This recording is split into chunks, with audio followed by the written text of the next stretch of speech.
If you've ever wondered why price sometimes shoots through a level and never comes back slash doesn't come back, that's usually because of an imbalance. Today, I'll show you 3 ways I use imbalances in my trading to find cleaner entries and high probability setups.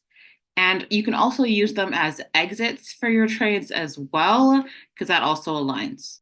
So, for starters, I think that it's very important to understand what an imbalance is and why it's created. So, an imbalance in trading occurs when there is a significant excess of buy orders over sell orders, or vice versa, for a particular security. This can happen due to large institutional orders, news events, or low liquidity, causing a rapid price movement in one direction and leaving a gap, hence the word imbalance, leaving a gap that the market may return to fill later. For example, a sharp price rally due to a surge of buying pressure can create an upward imbalance, and then vice versa for a downward imbalance. So think of it like skipping over orders. There are areas where buyers and sellers weren't fully matched in the market. So we're going to go over imbalances as potential entry zones. So I'm going to go to a chart on US 30 since that is my favorite pair to trade. The first way how to use it when it comes to your zones is as a potential entry, right? So this is a fair value gap imbalance. They're basically the exact same thing, just with a different name, right? So what an imbalance is basically, sorry, so this is where you would come to see it, because over time your eyes will get better at seeing it. But while you're training your eye to see it, I recommend using this tool instead. So if need be, if you do need that, this is on the chart for you. You can feel free to use this one. Okay. And then so over here, as you can see, for example, right, price usually likes to play and move from imbalance to imbalance. So right here, for example, boom, simply like that, right? So right here, the time was 11:50. Yes, it is a bit later, but what did the market do? It pushed down, created this imbalance, and we pulled slash wicked right back into it at 11:50 a.m. You could have caught a trade there. You could have also caught a trade right here at the retest of the imbalance at 2:45 p.m. So it's just being keen to that and seeing that and using that as your entries, because the market will usually come back to these areas and fill them before it continues going down. Sometimes it'll fill about 50% of the imbalance. Even right here as well, we came down at 11:25, came right back up to retest the imbalance at 11:35 a.m., and then the market dropped off, right? Yeah, prices will often return to these areas before continuing to go in the direction as anticipated. Price comes back to this area, assuming the uptrend and maintaining its structural zone, right? I can show you other examples. Like right here, for example, you're not going to see it right now because it doesn't count as an imbalance anymore. But right here, when the market opened back up and we gapped up because Trump said good things about the tariffs, he says, don't worry, China will be fine. So the market jumped like crazy right here and kind of did a semi recovery. And we basically almost fully recovered. And as you can see, right here, we pulled right back into this level that you see right here before continuing to go back down. And this isn't coincidence. The market will usually come to 50% of that area at least, and then shoot back down afterwards. So if you were to take a fib from top to bottom, you could see where the market was at and where the market, like, you could see where the 50% of that candle would have been. So for this one, for instance, I'm just going to zoom in right quick and see if we would have came up to 50% of that candle, right? So as you can see, this was the imbalance candle. This is my fib, beginning of the imbalance to the end of the imbalance right there. And then I could simply just take this tool and draw a line at 50%. I could anticipate that it could come up 50%. It might not fully come there though, but in most cases, the market does. We kind of wicked into it a little bit and then we dropped. We almost came there. But I mean, 5 points, close enough. So, yeah. And another tip for you would be to wait for confirmation, like a rejection candle or a liquidity sweep before entering at the imbalance. So as you can see right here, you have a lot of rejection candles. We rejected, pushed a bit higher, rejected. So your entry would have been right here if you were awake at 7 a.m. So I would wait for a rejection or for it to, or a liquidity sweep, or for it to retest it before entering at that zone. That way you miss out on potentially getting stopped out of the trade. Instead of jumping in immediately, right? What you want to do is have multiple confluences for why you're entering the trade.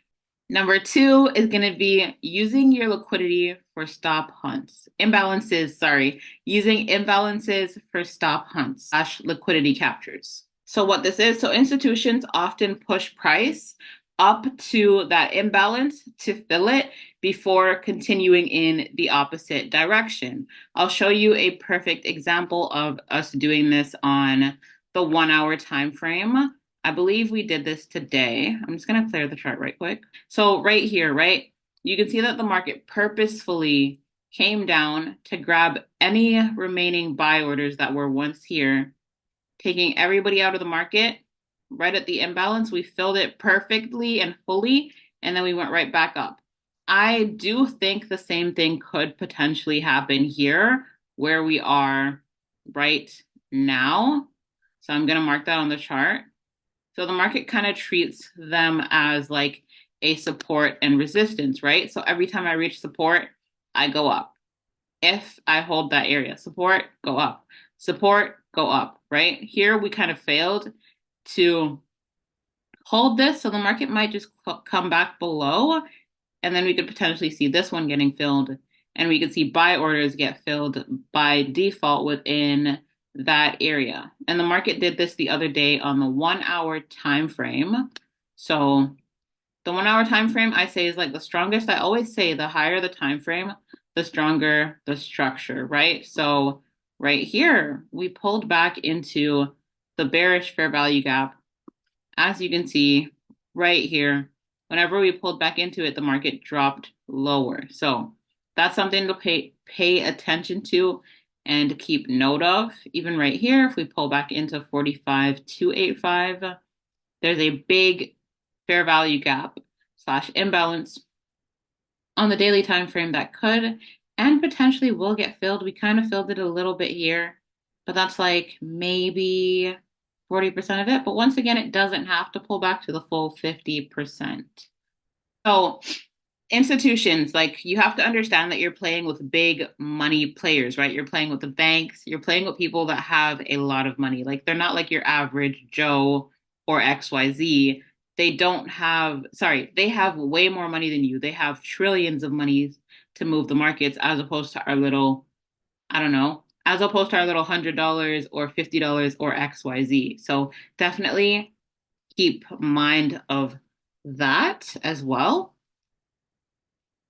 So you want to make sure that you're playing with the banks and not against them. So whenever you're trading New York Open, right, I would personally wait to see if the market can come back to certain areas or zones that I like and that there's like imbalances in. So like right here, for example, we came back to fill that perfectly. We shot above it for a little bit, and then the market pulled right back down. And how convenient that this was at 9 a.m. I'm just saying, how convenient that I was at New York Open where we hit a bunch of people's stop losses, and then we continued to do the move and go down for mainly the rest of the day until 1 p.m., which is crazy to me. And yeah, moving right along,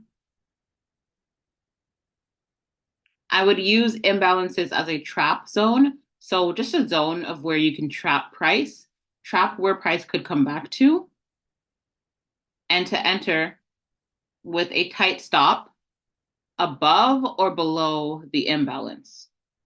And I'm going to show you how you could have used one today to take profit, right? So this evening, my bad, you can see this 4 hour zone, right?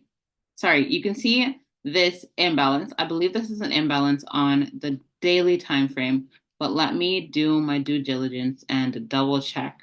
Yes. So this is an imbalance on the daily time frame, on the 1 hour time frame, as you can see here.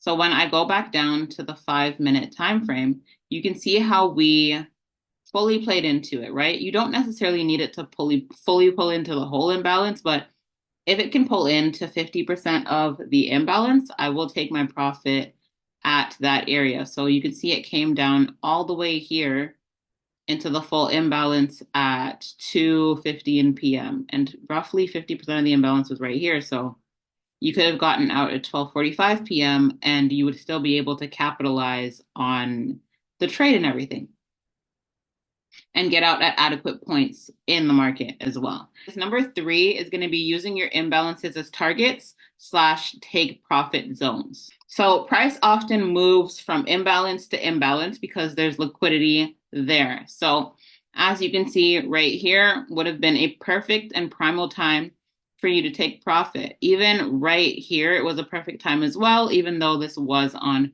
Wednesday at 1:15 p.m. It gave you basically the exact same setup. Right? Imbalances act as magnets for where the market could go, whether that be up or down. And that's basically how I would use it. Like right here, for example, there was a big gap in price right here. There was a big gap right at market open. We knew that at some point the market was going to want to trade into this area and then potentially go up, right? Because it was a bullish fair value gap. So there's bullish fair value gaps and there's bearish fair value gaps. So if it's a bullish fair value gap, you can indicate that when it comes back to that fair value gap, it's going to bounce off of it and go higher. And for bearish, you can indicate that when it comes back to that fair value gap / imbalance, it can bounce off of that and come back lower. Okay. And so it's like buy side liquidity, sell side liquidity. And then, so as you can see, the market came here. And what did we do? We pushed up here. So your take profit area could have been around 50% of the imbalance towards the upside. And you can also see that this is also an imbalance on the 30-minute time frame as well. It's right here. So that imbalance, 50% of that level would have been taken.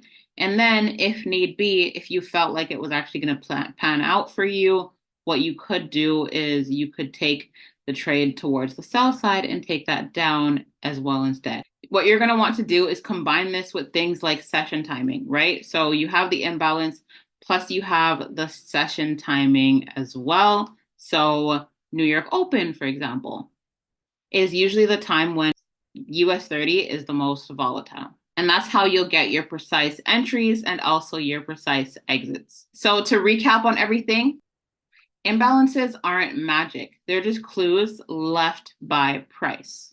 Use them to enter cleanly, catch liquidity hunts, or take profits smartly. So that's going to be it for this video. If you did like it and you would like more videos on imbalances or whatever it may be in the future, definitely feel free to let me know in the comments. And until next time, I will see you guys in the next video. Thank you so much for watching and peace.